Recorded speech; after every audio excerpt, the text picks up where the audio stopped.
అనగా మార్చి 12వ తారీఖు హిందూపురం నియోజకవర్గం నుంచి కాకుండా రాష్ట్ర వ్యాప్తంగా అందరూ అంటే యువతులు, విద్యార్థుల తల్లిదండ్రులు మరియు మన వైఎస్ఆర్సీపీ కుటుంబ సభ్యులందరూ తరలి రావాలని నేను కోరుకుంటున్నాను. ఎందుకంటే ఇప్పుడు ఉన్నటువంటి కూటమి ప్రభుత్వము విద్యార్థులకు, యువతులకు అన్యాయం చేస్తూ ఉన్నారు. విద్యార్థులకు ఎలా అన్యాయం చేస్తూ ఉన్నారు అంటే వాళ్ళకి ఫీజు రీఎంబర్స్మెంట్ బకాయిలు పెట్టి దాన్ని చెల్లించకుండా,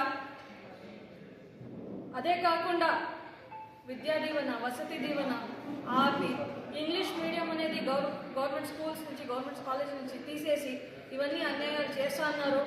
ఇవన్నీ తల్లిదండ్రులు అనుభవిస్తున్నారు. ఒక పేద విద్యార్థి భవిష్యత్తు కూటమి ప్రభుత్వం పాడు చేస్తూ ఉంది.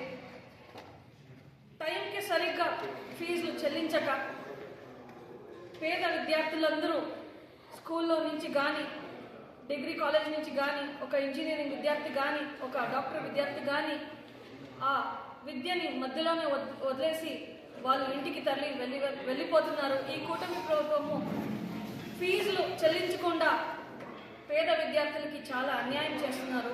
ఇదే కాకుండా యువతులకు ఉద్యోగం భరోసా ఇచ్చి ఇంతవరకు 9 నెలలైనా వాళ్ళు ఏ భరోసా అంటే ఉద్యోగం ఇచ్చే భరోసా వాళ్ళు పూర్తి చేయలేదు. అదే కాకుండా జాబ్ కానీ లేకుండా అంటే మంత్లీ 3,000 వృత్తిగా ఇస్తాము అని చెప్పి అది కూడా వాళ్ళు కేటాయింపు చేయలేదు. బడ్జెట్ చూసుకుంటే దాంట్లో కూడా ఈ కేటాయింపు అనేది వాళ్ళు దానికి పెట్టలేదు. ఇదే కాకుండా హాస్పిటల్ ప్రైవేటైజేషన్ చేస్తున్నారు. హాస్పిటల్ అనేది ప్రైవేటైజేషన్ చేస్తే చాలా నష్టపోతున్నారు. వైద్య రంగంలో మన వైఎస్ఆర్సీపీ హయాంలో అయితే మన జగనన్న అందరికీ ఉచిత వైద్యం అనేది అందించినారు. ఇవన్నీ తొలగించి వాళ్ళు ఉన్న మెడికల్ కాలేజీలు కూడా ప్రైవేటైజేషన్ చేసి వచ్చిన సీట్లన్నీ వాళ్ళు వద్దు అని రద్దు చేస్తున్నారు కూటమి ప్రభుత్వం వాళ్ళు.